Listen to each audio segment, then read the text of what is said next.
lamang sa traidora na paraan kung may mga politiko, halimbawa o opisyal ng gobyerno na mag-traidor.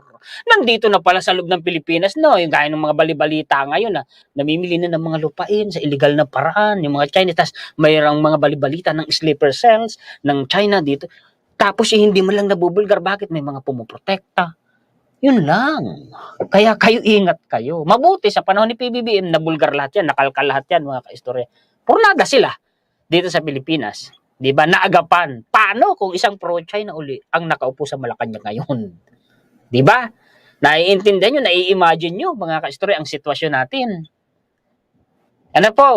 Kaya maging matalino kayo ha. Maging matalino po kayo mga kaistorya. Mahalin natin ang Pilipinas. Kung mahal natin ang sarili natin, kung mahal natin ang pamilya natin, ang mga relatives po natin. Yan ang hindi naiintindihan ng mga pro-China. Pag napahamak ang Pilipinas, damay sila, damay yung mga mahal nila sa buhay. Nabubulagan eh.